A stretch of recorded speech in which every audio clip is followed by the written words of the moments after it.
né, que nós vemos aqui que, como teve 3 levas para o cativeiro, teve o rei da Síria que levou o Israel, né, que fez aquela confusão todinha, misturando o povo, para que eles não ficassem só com Deus, tivesse vários deuses, né, e assim por diante.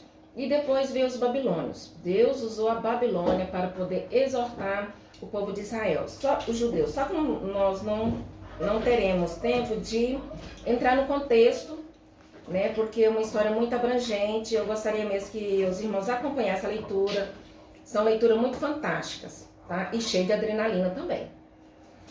E aí o que aconteceu? Na primeira leva, quando Nabucodonosor levou Judá, cativou Judá, levou cativo, ele levou só os príncipes, né? Levou os inteligentes, né? Levou os governadores, levou as pessoas muito prósperas da terra. Na primeira leva. Aí foi Sadraque, Mesaque, Abednego, né? E Daniel. Então Daniel e seus amigos, eles foram trabalhar no palácio do rei.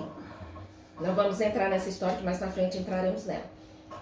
E na segunda leva, teve o profeta Ezequiel, né? Pode ver que depois no livro todo de Ezequiel ele vai falar sobre o Vale dos Ossos Secos, sobre o rio Avá e outras situações que o Judá estava passando. E na terceira leva, né? Aí só levaram ao restante do povo, né? Dos que tinham as situações financeiras boas, né? Mas os pobres da terra eles deixaram um profeta que foi Jeremias, né? Que ficaram realmente no caos de Judá. E nessa situação todas, e na primeira leva, quando levaram os príncipes, né? Que foi Sadraque, Mesaque, Abednego e outros, levaram também os utensílios da casa do Senhor. E depois eles levaram também na segunda leva. Tá, aí passaram-se os anos do cativeiro, 70 anos, né, como eu disse aqui no começo, e depois, aí começa, Deus levanta, né, um líder que é Zorobabel. Aí, como foram 3 levas para o cativeiro, então será 3 levas para Israel, para Judá. Aí levantou Zorobabel como líder e Josué como o sacerdote. E então, assim, eles foram para construir o templo. Foram mais ou menos, não sei se foi entre 40 e 60 mil pessoas com eles. Foram muita gente. Na primeira leva de retorno. E então, né, vamos falar aqui logo da segunda leva. Da segunda leva,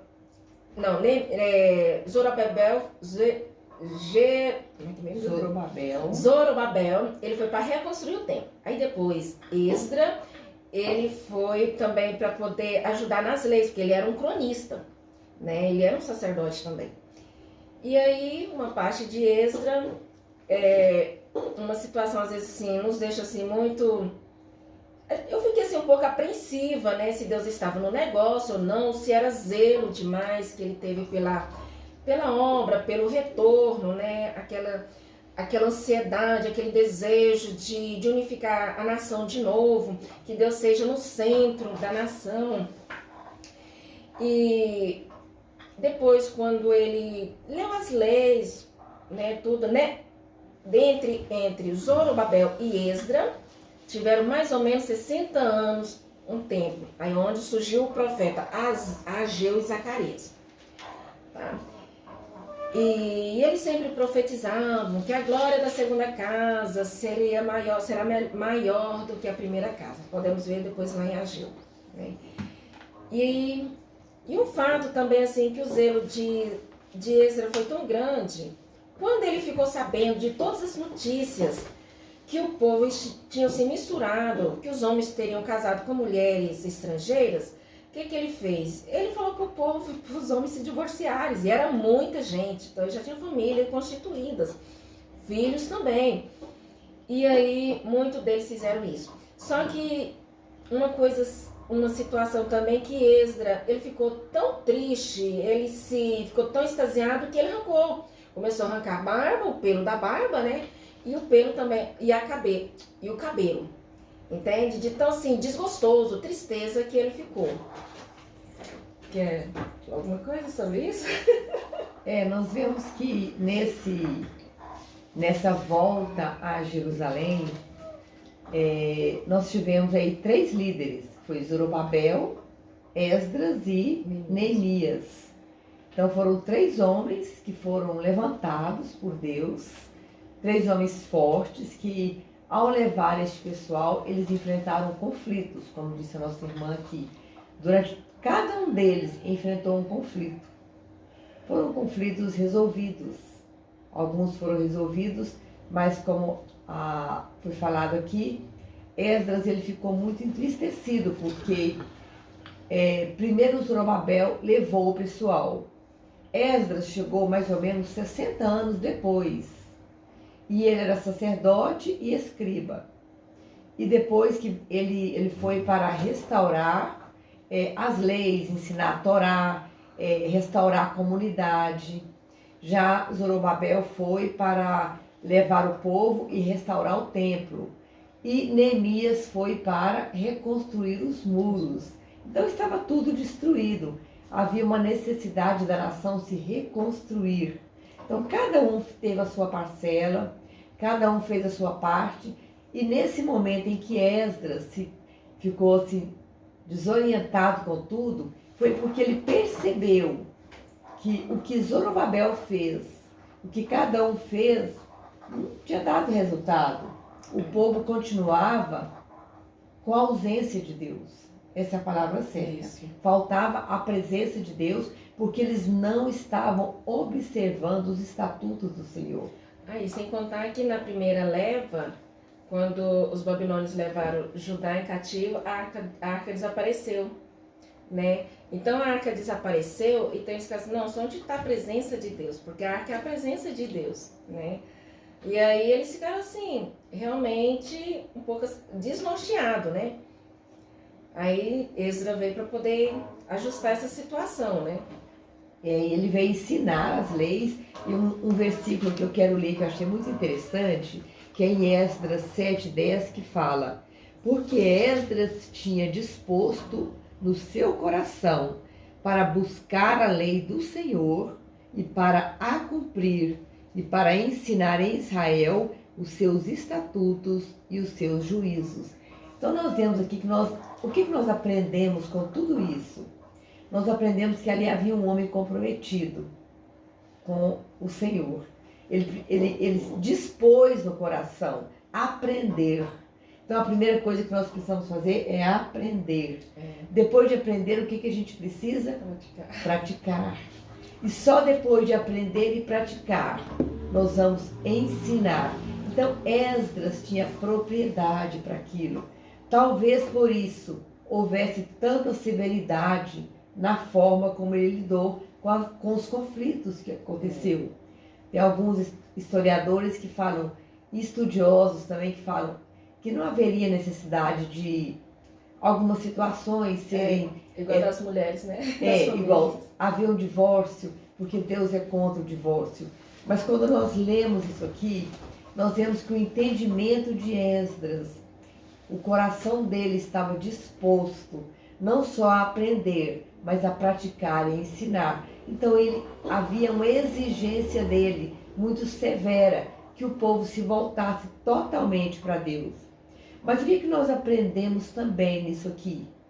Que quando houve o exílio, o povo foi tirado para o mundo da terra, desterrado. E quando ele volta para a sua terra, essa identidade deles não é formada de um dia para o outro, nem mesmo em décadas, Débora. E até então podemos ver que já não era mais o mesmo povo. Não. Ele só tinha linhagem. Então só ouvia falar, não tinha aquelas experiências com Deus, né?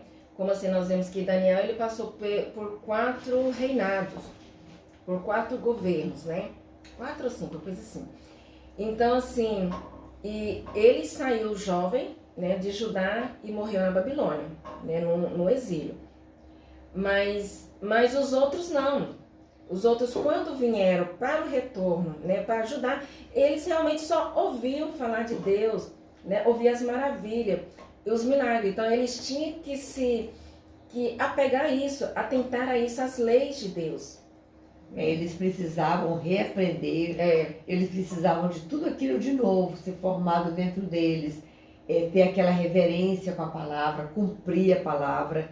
E foi isso que não estava acontecendo. Isso. Foi isso que entristeceu muito o coração de Esdras. Mas o que nós vemos também é que Deus cumpre as suas promessas. Cumpre. Deus predisse, né, pela boca de profetas que eles voltariam. E eles voltaram. E é engraçado que eles voltaram assim, bem assim, mansinhos, né? Mas só que não tinha realmente, não sabia quem que era o verdadeiro Deus. Por isso que teve que Esdras, né, explicar, ensinar o sacerdote, explicar a respeito das leis. E podemos ver também que depois vem Neemias, e Neemias ele também nasceu no exílio. Né? Então, ele sabia que ele só ouvia falar, eu ouvia todos os feitos, porque tinha que escrever tudo. Então, como ele era copeiro, com certeza ele ouvia todas as histórias de todas as nações, de todas as conquistas da Babilônia. E como ele tinha o sangue judeu, e ele ficou triste, falou assim, não, é meu povo, é minha nação. Né? Ele não tinha que se importar com a nação. Né? Mas o sangue dele era judeu e o Senhor viu o coração dele contrito quando ele ficou sabendo como que tá, né? Que já tinha sido a primeira leva, a segunda leva, ou seja, retorno, né? Quando foi no terceiro, e eu falou assim, como que está a minha cidade Jerusalém? Ele falou assim, olha, a cidade está sendo invadida pelos inimigos, porque ela tá toda, os muros estão todos furados, estão todos quebrados, está uma lástima. Né? Entra quem quiser, né? E tá fazendo uma destruição. E Neemias, sabe o que Neemias fez? Foi orar. E ele orou. Ele não orou só um dia, só 2 dias, ele orou 120 dias. Só que nesse momento todo, porque ele precisava, e o Senhor viu o coração dele voltado para ele, a sensibilidade de ouvir a voz do Senhor. E ele começou a orar e ele sentiu no coração da reconstrução. Mas como que ele ia fazer? Ele não era construtor, ele não era governador, ele era simplesmente um copeiro. E então assim, quando ele já entrou para a brecha, Deus já deu a estratégia para ele. E ele triste, e o rei Artaxerxes falou assim, por que entristece tanto o teu coração? O teu olhar está de olhar triste. Ele falou assim, olha, porque a cidade dos meus pais, os muros estão todos quebrados, estão todos em ruínas. Então, e os inimigos estão invadindo. E aí o rei falou assim, o que precisa? Né? Ele falou assim, eu preciso de tal prazo, tal tempo, para mim poder ir lá, reconstruir os muros de Jerusalém. Ele falou assim, o que você precisa? Ele falou assim, preciso de cartas, porque eu preciso passar pelas as alfândegas, né, no caso na nossa linguagem, pelas fronteiras, eu preciso entregar carta para os governadores, eu preciso da madeira de cedro, eu preciso que o Senhor me dê essas liberações, para que eu possa chegar em paz na minha terra. Neemias chegou e o rei concedeu. A rainha perguntou até quanto tempo, foi quando ele falou o prazo, né? E aí o rei concedeu esse prazo para ele, ele obedeceu, Deus abençoou a jornada de Neemias, né? E também o financeiro também, porque ele precisava, porque tudo gera custo. E quando chegou lá, ele viu as ruínas realmente, ele ficou 3 dias olhando, analisando, sem falar nada, e só em oração, convocou alguns ali, pessoas de muita confiança, porque era uma obra muito grande e não poderia ser espalhadas no momento, né? Ser comunicada, anunciada a todos no momento. E aí, depois ele convocou o povo, né? Muitos desanimaram, né? Teve aquele pequeno transtornos todos, mas ele não desanimou. Ele falou assim, o meu foco é esse, com tantos dias eu vou construir um muro, então eu preciso de todos. Ele não ficou bajulando ninguém. Você não quer, então você sai, fulano você quer, então vem cá, vamos reconstruir. Então é assim, ó, constrói durante o dia, trabalha Então eles faziam rodízio de trabalhadores. Uns trabalhavam com a mão e a outra com a espada, né? Então, reconstrução e vigilância. Entende? E o interessante é que quando os inimigos se levantaram contra eles e que ele recebeu uma notícia que precisava falar com Sambalate, e ele falou, eu não posso. Eu tenho uma grande obra. Uma grande obra. Então isso mostra o quê? O foco. E nós aprendemos com isso. O livro tem muito a ensinar. Aqui fala de reconstrução de templo, fala das leis, da Torá, fala da reconstrução das muralhas. Não é algo fácil. Não tinha as estruturas, as máquinas que nós temos hoje, mas tinha um esforço deles. Havia uma disposição daqueles homens de voltar até a Jerusalém deles, de volta. E quando alguém quis impedir, ele teve o discernimento que aquilo ali era um impedimento para que ele pudesse parar a obra. Então ele disse, eu tenho uma grande obra e eu não posso parar. Aleluia. Então isso para nós é um exemplo, um ensinamento. Nós temos uma obra. Esse livro nos leva ao propósito de Deus.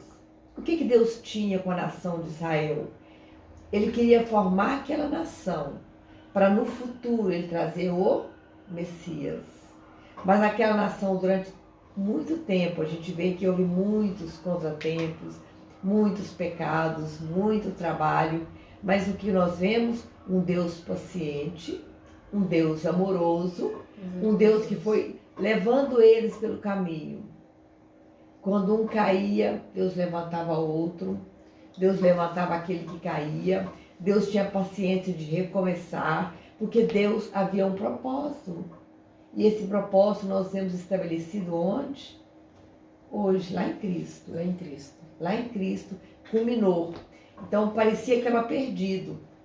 Esdras ficou entristecido, fez aquilo tudo, mas o propósito... Foi o zelo que ele tinha, né? O zelo que ele tinha. Mas o propósito foi concluído. Por quê? Porque o propósito, ele é de Deus, ele é eterno. E aquilo que Deus propõe a fazer, ele vai cumprir.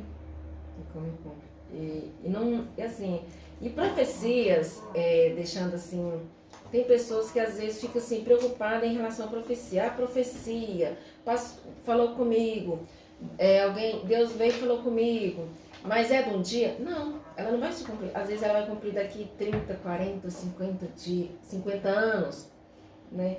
Então, assim, pode ver aqui que do cativo, Deus usou Isaías e foram 200 anos para se cumprir essa profecia, né? Depois que o rei Dário viu os escritos, ele falou assim, não, então eu estou sendo usado por Deus para poder mandar o povo embora, libertar o povo, né? Que já foi a terceira leva.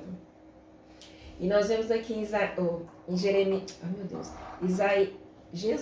Neemias 7, 8, que ele já, depois de toda a reconstrução, reconstrução do muro, ele estabeleceu guardas em Jerusalém, guardas à porta, e conclamou o povo todos para a adoração ao Senhor. Aí ele fez a festa dos tabernáculos, né? E Esdra leu o livro da lei.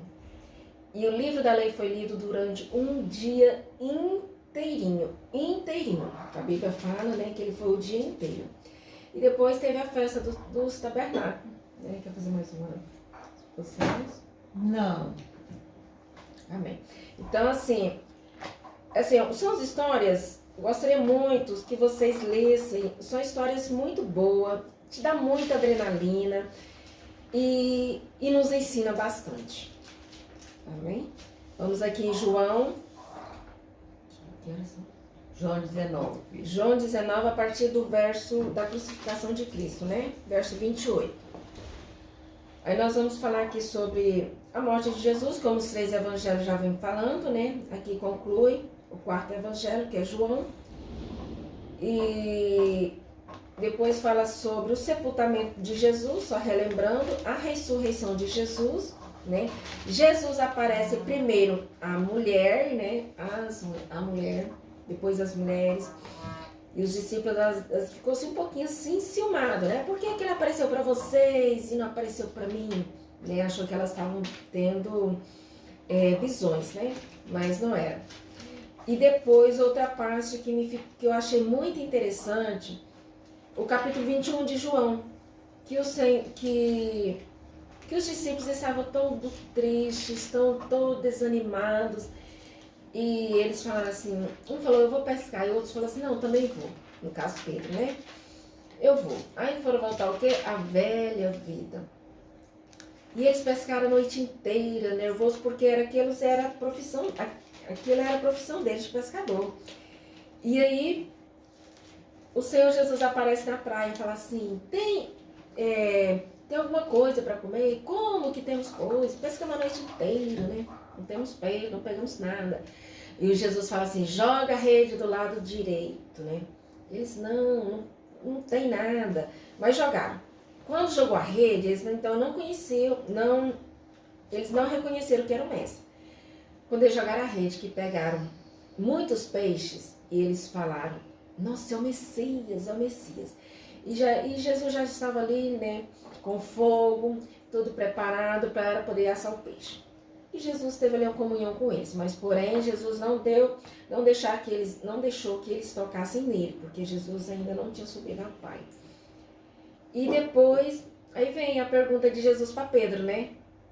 Logicamente, eu tenho certeza que Pedro deve ter ficado muito assim, envergonhado, né, por ter negado Cristo 3 vezes. E Jesus perguntou para Pedro, Pedro, tu me amas? Ele falou assim, amo, Senhor. Amo. Jesus pergunta de novo, Jesus conversando ali, vira para Pedro de novo, fala assim, Pedro, tu me amas? Ele, amo, Senhor, falou mais forte. Aí Jesus continuou a conversa e virou para Pedro de novo, Pedro, tu me amas? Aí Pedro chorou, Senhor, tu sabes que eu te amo, né? E depois o Senhor vira para ele e fala assim, então apacenta minhas ovelhas. Nesse momento, foi um divisor de água na vida de Pedro, né? Nessa parte que Jesus fala, Pedro, tu me amas, é interessante que se nós formos aprofundar na palavra, as 2 primeiras vezes que Jesus perguntou, ele falou do amor filéu. Então, tu me amas como amas um irmão, tu me amas, eu amo, Senhor. E a terceira vez ele perguntou, ele usou um outro termo em grego, que seria o amor ágape. Um amor mais profundo, um amor incondicional, um amor que nós não conseguimos. Só mesmo descrever, né? Nós não conseguimos, mas Deus consegue através de nós. E quando ele fala, eu te amo, então ele fala, apacenta as minhas ovelhas. Então, o que nós aprendemos também com isso? Que Pedro negou Jesus. Mas isso não foi, Jesus não descartou Pedro porque ele negou. Muito pelo contrário, Jesus resgatou Pedro. E o resgate foi com muito amor. E deu para ele uma missão muito grande. Agora, apacenta as minhas ovelhas. Cuida dos meus. Se você me ama, cuida dos meus. Que não é fácil. Mas assim, fazemos isso só é feito a partir do momento que nós realmente temos um encontro com Cristo. Pedro teve um encontro com Cristo. Pedro andou com Jesus. Agora, Neemias, Zorobabel, Esdra, eles conheciam Deus de lei, como nós estamos aqui lendo, e vendo alguns sinais, as maravilhas que Deus faz, e sentimos aquele amor, aquele ardor em nosso peito através da palavra, né? Então, assim, foi diferente, né? Mas eles realizaram grandes obras em questão do exílio, a volta do exílio. E depois aqui em Atos já começa uma mudança do cristianismo, né? Uma mudança não. Começa o fundamento do cristianismo. Podemos ver que aqui já mostra a ascensão de Jesus quando ele foi ao céu. Depois os discípulos oraram para a escolha do discípulo no lugar de Judas Iscariotes. eles escolheram, lançaram sorte e foi Matias, né? E depois, eles não saíram assim pregando, não, falando não. E o Senhor falou, fica em Jerusalém até que sejam revestidos do poder de Deus. E eles ficaram, né? Quando eles foram revestidos, aí ninguém mais segurou, né? Onde o inferno realmente se levantou com todas as suas garras, com todas as suas forças, mas a igreja, ela foi levantada, ela foi firmada na rocha, como ela ainda está até hoje. Sofreu muitas perseguições, depois nós vamos ler no discorrer dos livros, né? Aí vem Atos, vem Romanos, Gálatas, Coríntios, né? Tessalonicenses, assim, por diante. Nós vemos que a igreja cristã, ela nasceu.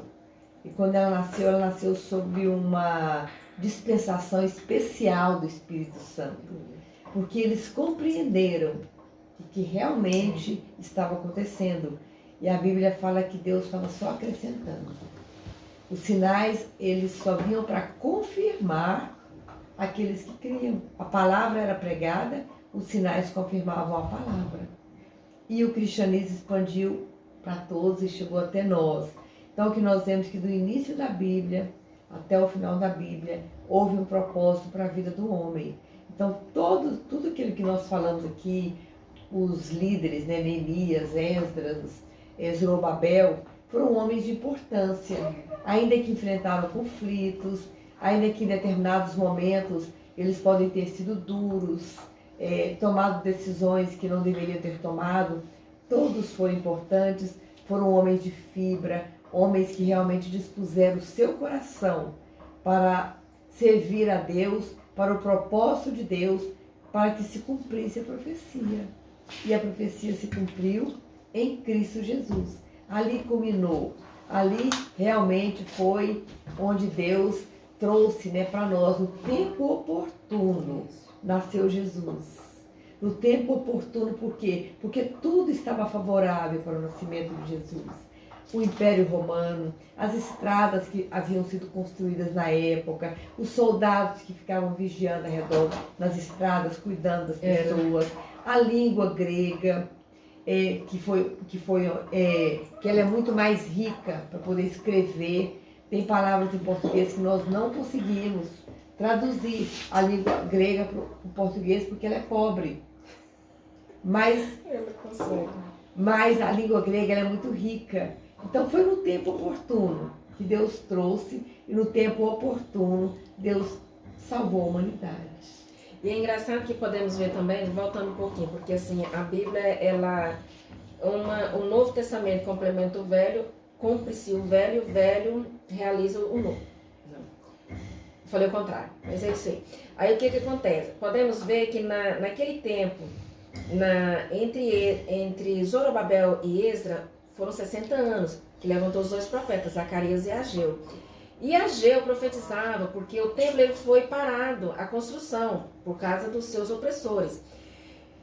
E aí o templo levou 20 anos para ser reconstruído. 14 anos parado, 14 ou 15, 16, coisa assim. E aí, o profeta Ageu sempre profetizava, a glória da segunda casa será maior do que a primeira, né? E na época, quando eu li, eu falei assim, nossa, deve ter sido que no templo de Salomão foi exuberância. Imagina então a glória da segunda casa. Só que Deus não estava a arca não estava mais na segunda casa, né? Então o que ele estava falando? Que Cristo seria o que seria a glória da segunda casa, né? E podemos ver que cumpriu, né, como aqui estamos falando. E depois aqui vemos assim, depois dos discípulos, né, ter recebido o Espírito Santo, aquela chama ardente. O primeiro discurso de Pedro, ele ganha 3.000 almas. E 3.000 almas são batizadas. Aí a igreja se levantou. Foi aquele tumulto em Jerusalém, na Judéia e Samaria, aquela revolução toda. Logicamente, igual eu falei, o inferno se levantou. Não vou falar porque depois aqui já começa as perseguições, né? Mas sim, quanto mais perseguiam, mais a igreja crescia. Mais alguma coisa? Não, é isso. Em Cristo, né, nós vemos que hoje nós estamos aí vivendo o tempo da graça. Cristo trouxe, né? O Espírito Santo está conosco, estamos no tempo da graça e hoje nós temos Cristo em nós, Cristo por nós, Cristo conosco. Isso que é o mais importante. Todas as pessoas, todas, têm acesso a Deus. E antes não era assim. Quando nós começamos lá no Antigo Testamento não era assim. Mas em Cristo as coisas mudaram. Como a Débora falou aqui, o Espírito veio, Pedro deu uma palavra consistente, debaixo da autoridade do Espírito, 3.000 almas se converteram, o Espírito foi derramado e todas as pessoas, todo aquele que quer, ele tem acesso a Deus. O véu foi rasgado e hoje todos podem entrar no Santo dos Santos. Amém. A nossa liberdade é em Cristo. Não precisa de sacerdote, não precisa de sacrifícios de animais. Nós somos o próprio sacrifício. E nós temos, e o nosso corpo é templo do Espírito Santo. Amém? E depois termina com a cura de um coxo, né?